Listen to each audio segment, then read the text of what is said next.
What's up, chooms? Welcome back to another Cyberpunk 2077 video, and this one is for the vehicle lovers out there. Now, I previously didn't really care about vehicles. During my first playthrough of the game on the PlayStation when the game launched 3 years ago, I didn't worry about it at all. The driving sucked.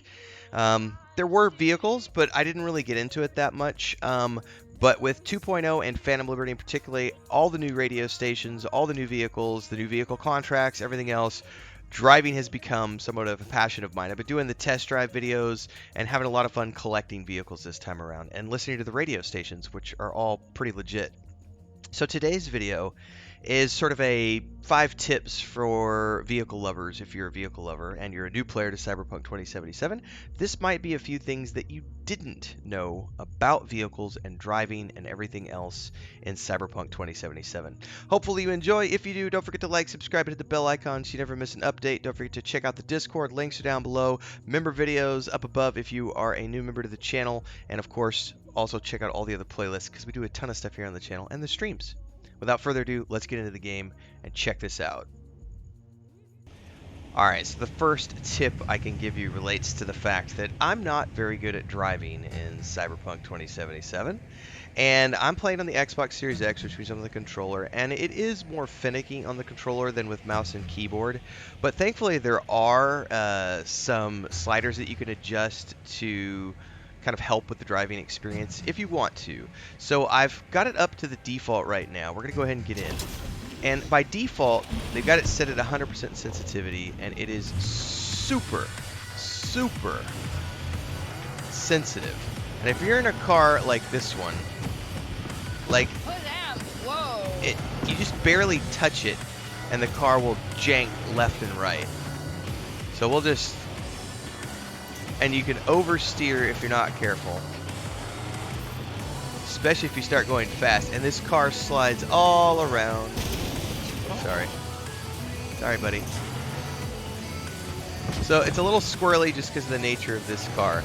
But when you get a squirrely car like this, you can actually adjust the steering down to help with that. So let's go ahead and go into the options here. And what you're looking for is the steering sensitivity up here at the very top in the controller section of the settings. Now, I have found the 50% to be the sweet spot for me. So I've been playing the game with steering sensitivity set at the halfway point. And I find for me, it enables me to control these more squirrely cars a lot better. Now, it's still squirrely.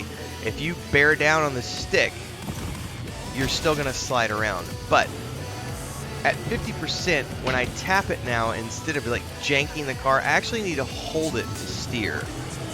Which for me has made this car a little more drivable, at least for me.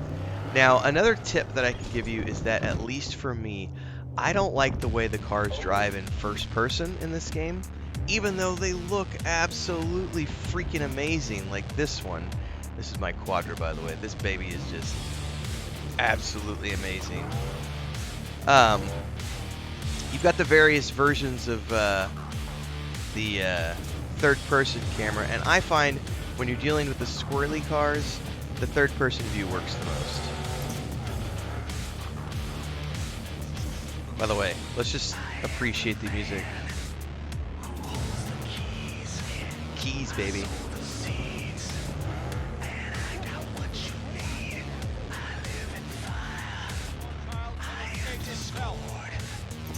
It's awesome. Which leads right into the next tip that you might not know about. We're going to get away from the combat here. So I didn't immediately pay attention to this when I started playing. And I was always wondering, like, I was driving around for a long time with no music in my car. And I was like, well, how do I get the music on? Because as you can hear, we have tons of great music to choose from. So there's actually at least on the controller, if I move my big ass head out of the way, RB is for the radio station. Now you can just tap it and it doesn't really do anything other than change the station, right? If you just tap it, it's going to change the stations. So you'll notice here up on the top right, above the quest tracker, it's cycling through the radio stations right now. But if you want to manually switch, and this is the thing I didn't know, if you hold RB, it brings this up. I didn't know that, because for a long time I was driving my car around going, why are the new cars that I'm getting into having silence? Why is there no music going on? And it's because you actually need to manually open this up occasionally and select a radio station. So if you get in a car and there's no music and you want to know why, just hold the RB button and that's going to bring this up, and from here you can go in here and you can manually select one of these radio stations. Let's put it back here.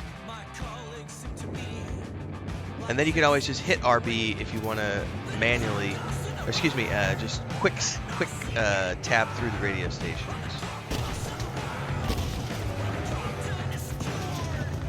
By the way, there's nothing more satisfying than wrecking your car.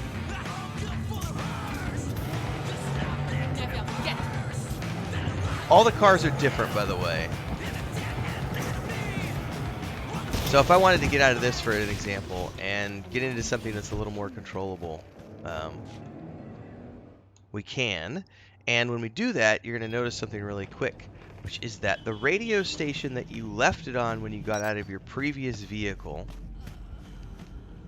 will still be playing when you get into the new vehicle, which I think is a really cool thing. Also, the music scales based on whether or not you're on an external or internal view.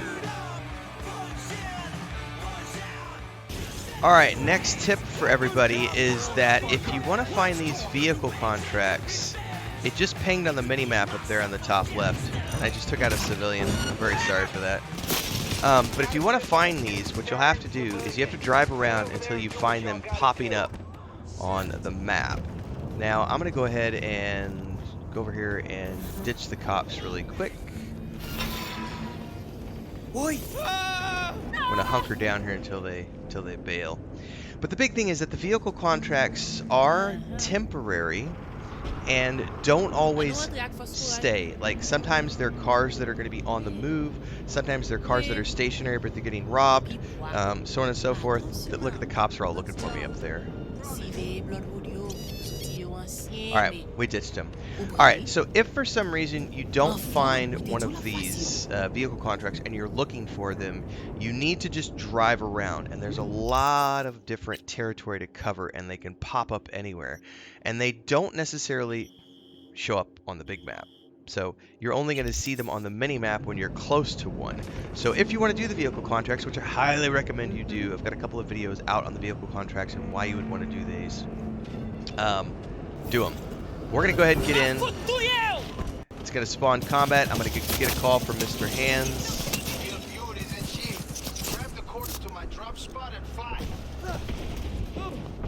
And now we got to deliver this car.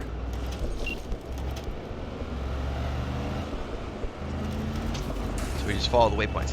But if in doubt, if you're trying to find vehicle contracts, the tip is to just drive around. Just get in your car and drive around, because you will eventually see one ping on the mini-map. And once it pings on the mini-map, you've got the chance to actually do the contract. But remember, they are not necessarily timed, but the contract will disappear from that location if you don't take advantage of it right away. Now, never fear, because eventually more of these will open up. Remember how we talked about how the radio stations sometimes default to off when you get into a new car? So this is a perfect example of that, because I got into this car to do the contract and the radio station is off by default. So if I wanted to turn it on again, man. So this is one of those optional timed ones, which I've never succeeded at. So the tip here is don't drive like an idiot and try not to get stuck in combat if you can. But anyway, if you want to bring up the music on a car that's like this one where it doesn't have it by default, you will have to open it up manually. If it's off by default, it won't actually toggle through, so you just pick a station and go from there. And I'll try to make this delivery.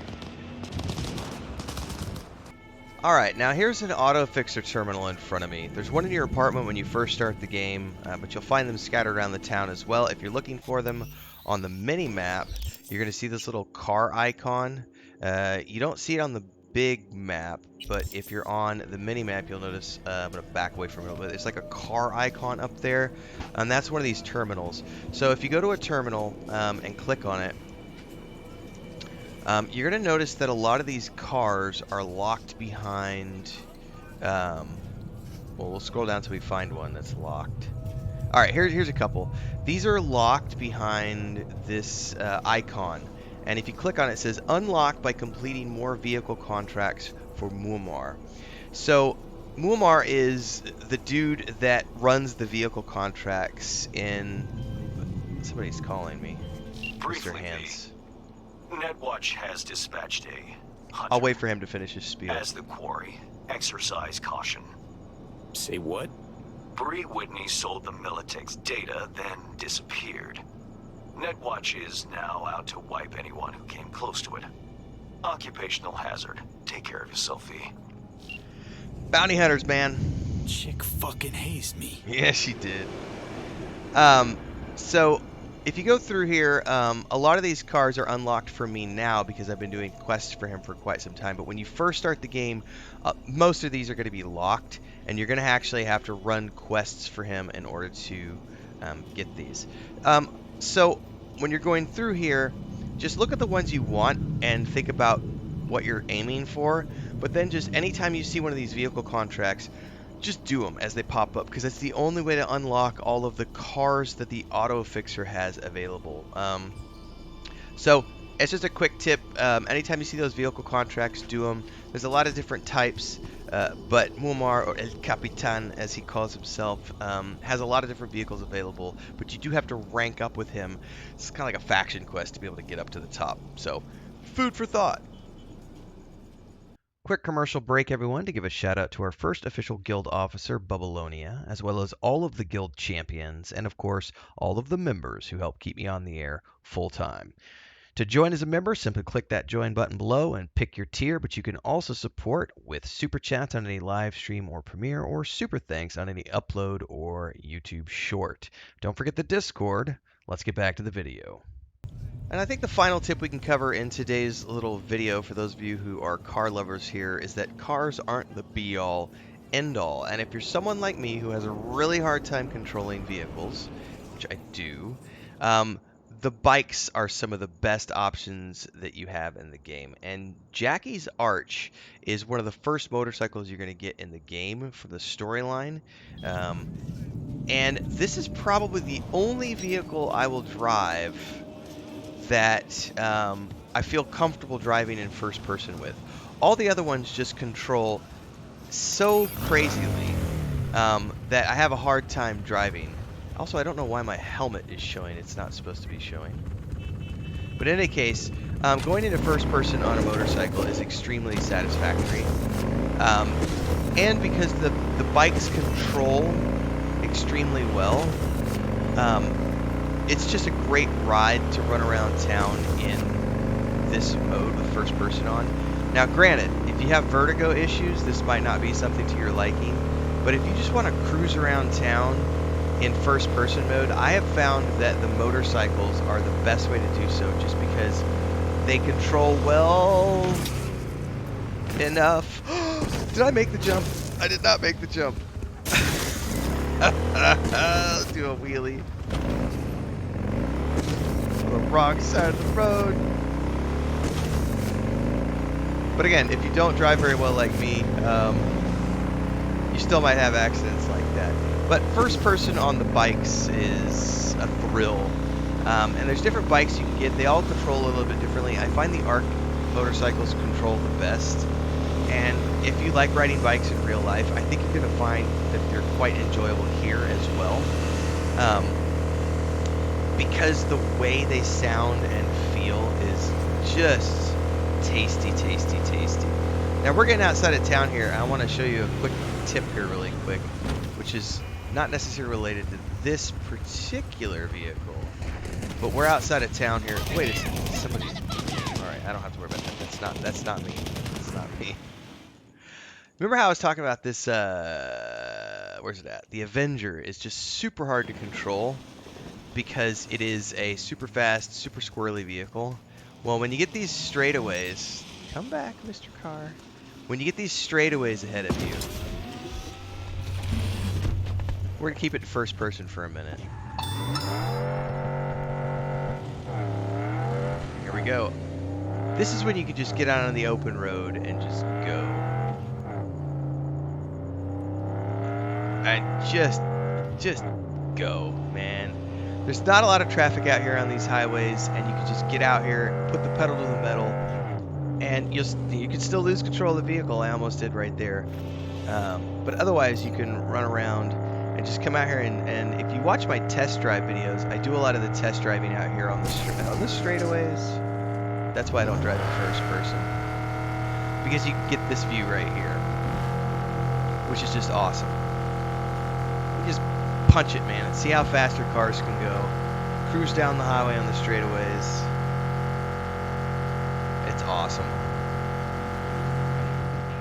Well, there you have it, everybody. A few tips for those of you who want to get into vehicles in Cyberpunk 2077. Now, I'm not the best driver, as you've noticed from my video, but hopefully hopefully I can get around it at some point. I am getting better slowly over time, and all the vehicles control differently, so it just depends. If you're taking your time and you're actually paying attention to how hard you're squeezing the trigger on the controller, you can fine-tune the experience somewhat, but it's never going to be as good as, you know, Gran Turismo, Forza, F1, or anything like that, because those games are specifically designed and engineered to be racing games with all of the different, you know, feedbacks and adjustable controls and things. But with the the sensitivity controls and everything else, you can fine-tune the experience here somewhat. So if you like cars, here's some tips. Hopefully they were useful. Don't forget to like, subscribe, hit the bell icon so you never miss an update, and I'll see everybody in the next video or live stream. Until then, stay safe, everybody.